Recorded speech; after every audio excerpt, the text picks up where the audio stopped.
Lorsque je conçois un système agentique, je fais particulièrement attention pour que celui-ci soit en capacité de supporter des tâches longues et complexes. Ces enjeux exposent à des défis importants qui, s'ils ne sont pas pris en compte, vont altérer considérablement les livrables issus du système.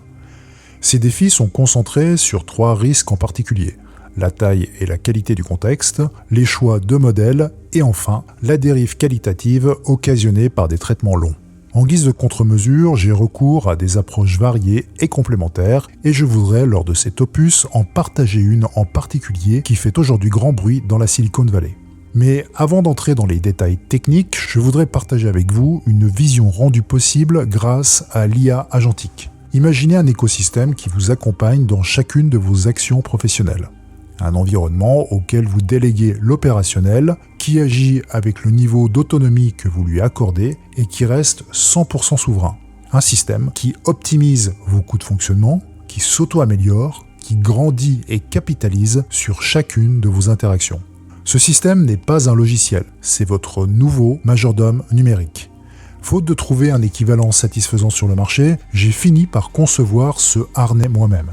Aujourd'hui, il m'assiste en permanence au quotidien et exécute bon nombre des tâches opérationnelles de mes activités professionnelles. Mais ce qui est encore plus troublant, au-delà de ce qu'il est capable d'exécuter, c'est qu'il m'apporte un second regard qui m'éclaire par exemple sur certains dossiers ou encore qui font émerger des idées nouvelles. Si vous voulez être le prochain à piloter votre business épaulé par votre propre collaborateur numérique, réservez directement un appel découverte avec moi. Je me ferai un plaisir de vous le présenter. Le lien pour réserver cet appel est en description. Cette autopromotion étant faite, revenons à notre épisode. Dans les systèmes agentiques que j'implémente, j'ai un besoin absolu que mes agents soient véritablement autonomes et autocorrectifs. Et plus les tâches sont longues, complexes ou nécessitent de la maintenance en continu, comme la correction automatique de bugs ou de tests, plus ces conditions sont nécessaires.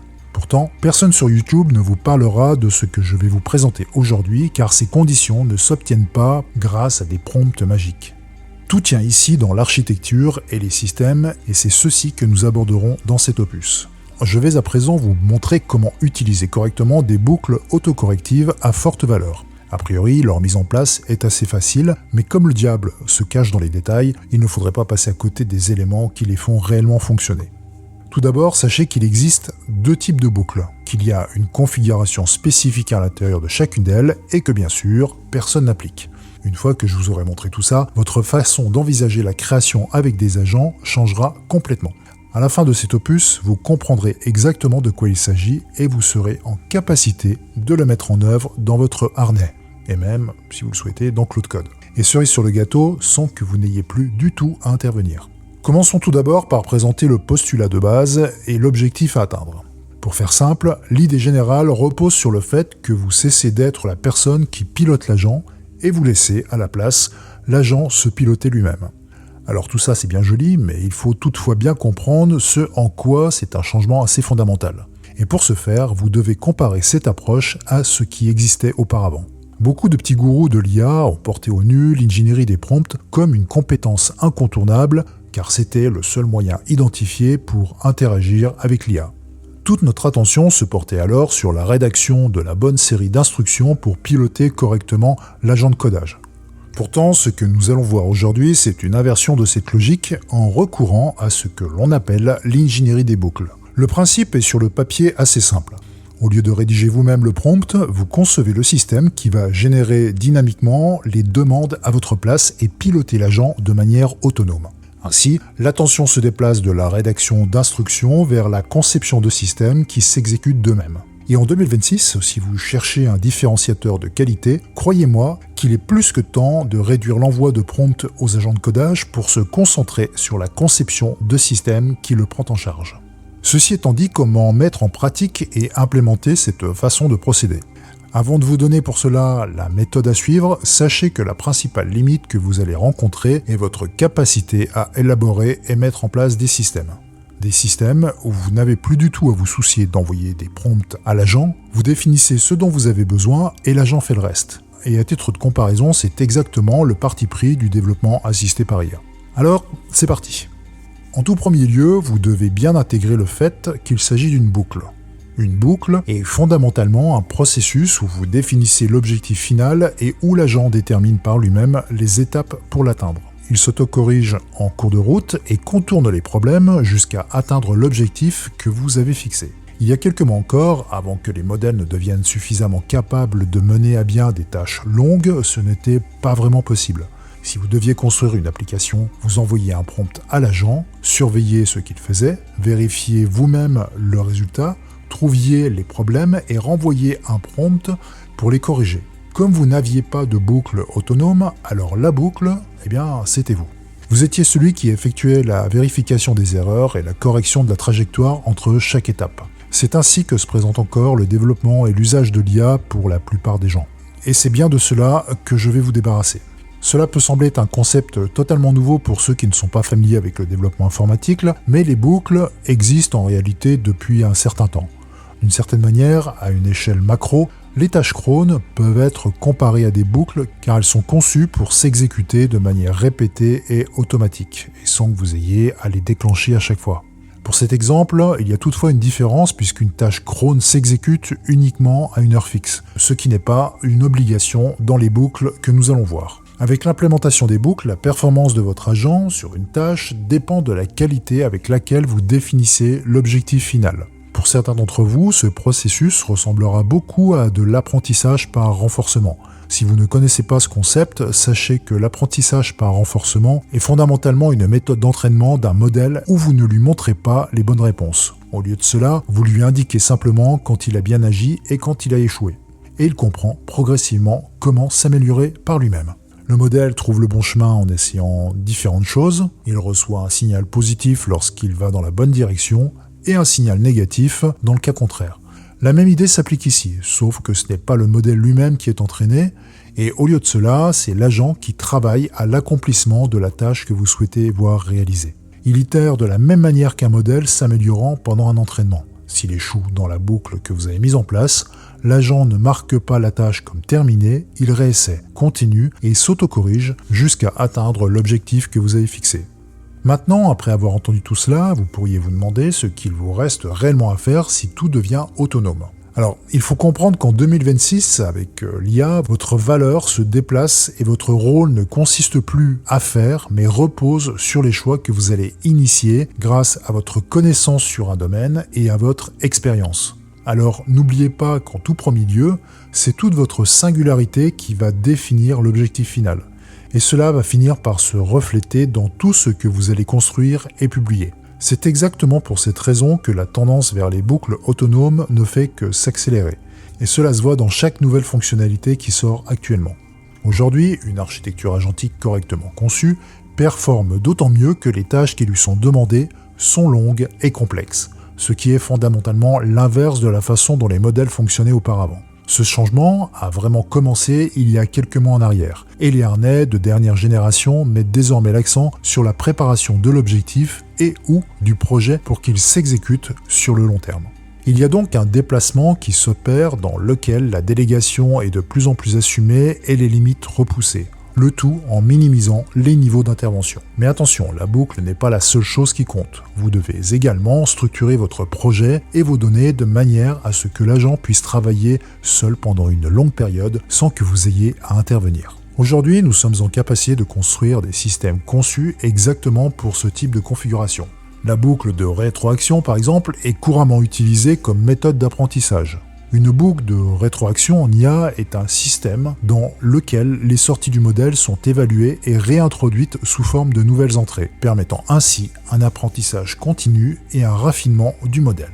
C'est finalement un apprentissage en 3 phases où le système agit, observe les résultats, puis s'ajuste en fonction de ces derniers.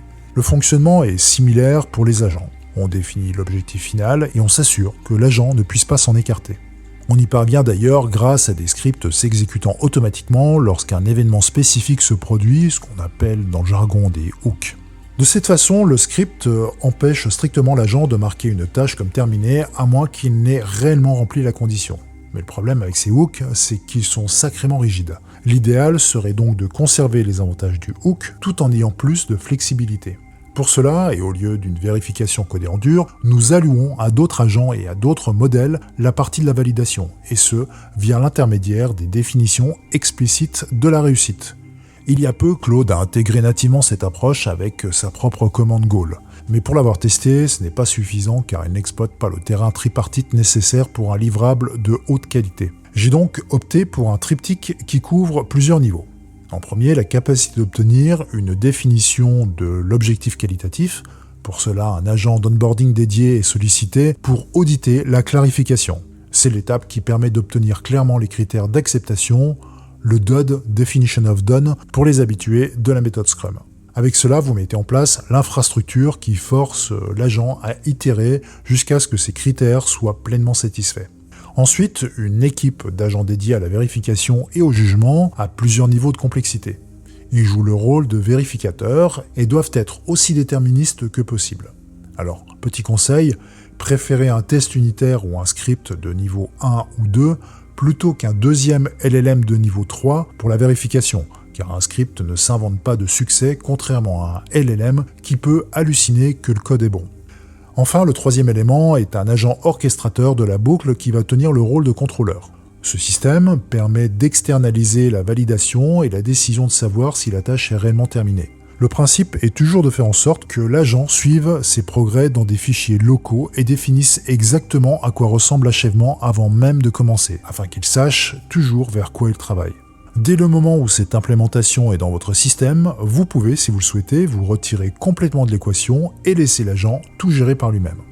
Alors, nous venons de voir 3 strates nécessaires aux conditions d'achèvement, et pour cela, je vous propose un système simple en 5 étapes. Tout d'abord, une première étape qui tient dans l'intention. Ici, vous ou le système définit le résultat cible. Dans la seconde étape, l'agent rassemble l'ensemble des ressources nécessaires et des contraintes associées. Ensuite, c'est une étape de mise en action où l'agent modifie, exécute, appelle ou rédige. Puis arrive l'étape d'observation dans laquelle le système capture les résultats de test, les erreurs, la sortie, les différences ou encore les commentaires. Et enfin, la dernière étape tient dans l'ajustement où l'agent met à jour lui-même son plan et répète la boucle jusqu'à ce que le travail soit accepté ou bloqué. Avec ces étapes, vous voilà enfin prêt à implémenter des boucles dans votre système. Voici cependant quelques éléments supplémentaires à garder à l'esprit. Ce que les gens négligent le plus souvent, c'est la gestion des erreurs. Je vous conseille de spécifier clairement ce que le modèle doit faire lorsqu'un appel échoue. Ainsi, le système va gérer proprement cet appel au lieu de continuer avec une étape défaillante qui ne fera que créer davantage de problèmes par la suite. Ce qui nous amène au fait que vous devez gérer l'état au travers des boucles et des échanges de travail. En gros, gardez une trace de l'avancement de la tâche au fur et à mesure que l'échange s'allonge. Et là, vous comprenez bien que la fenêtre de contexte ne peut pas tout contenir ad vitam aeternam. Vous devez donc vous appuyer sur un système qui suive les informations et les essentialise pour l'agent afin de lui permettre de continuer à travailler sans perdre le fil. Une dernière chose encore, puisque vous confiez au modèle le travail de trouver le chemin au lieu de le faire vous-même, les boucles peuvent devenir vraiment coûteuses en tokens.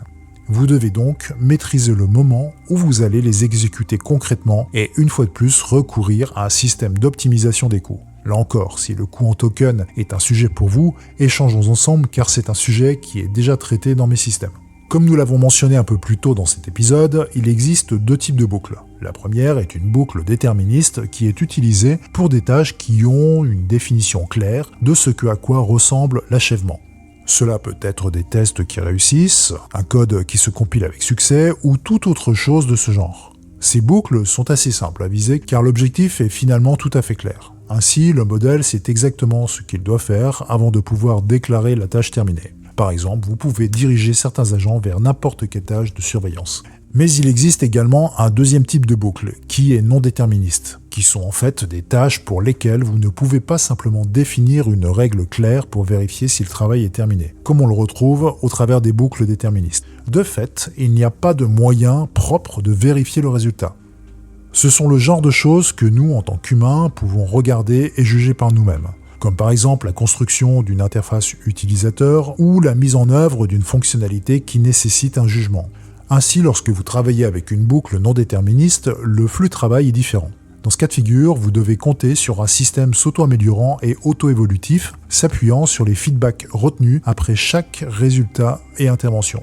Si vous appliquez uniquement l'IA à une interface utilisateur, vous savez déjà qu'elle a tendance à retomber sur les mêmes motifs à chaque fois. Et c'est justement ça que l'on ne souhaite pas. Pour conclure, je dirais qu'intégrer un système agentique digne de ce nom dans votre organisation, c'est partir de l'idée que vos usages de l'IA doivent être itératifs, inspectables et flexibles. Retenez également que l'ingénierie des boucles n'est pas seulement une qualité de modèle, et c'est malheureusement à ce niveau que s'arrêtent 95% des utilisateurs de l'IA. Il s'agit également d'assurer un contrôle du flux de travail et de l'architecture. Je sais que l'orchestration des modèles est une tâche souvent mise de côté par la plupart d'entre nous, pourtant, la flexibilité du choix du modèle aide à faire correspondre la boucle à la tâche au lieu d'acheminer chaque flux de travail via le même profil de coût et de latence. Si c'est un sujet que vous souhaitez que j'aborde dans une prochaine vidéo, faites-le moi savoir en commentaire. C'est ici que se referme cet opus un peu technique sur l'ingénierie des boucles. Et si vous deviez ne retenir qu'une seule chose, rappelez-vous qu'à mesure que les agents de codage s'améliorent, la compétence la plus importante ne sera pas d'écrire des invites parfaites en un minimum de lignes, mais bien de concevoir des systèmes fiables de contexte, d'action, d'observation et de correction. Dans un futur proche, l'ingénierie des boucles deviendra probablement un standard dans la pratique de l'ingénierie logicielle. Les équipes évalueront les outils de codage de l'IA non seulement en fonction de la qualité du modèle, mais également en fonction de la manière dont ils prennent en charge l'itération sécurisée, la connaissance du référentiel, la validation, la révision et la gouvernance de l'équipe.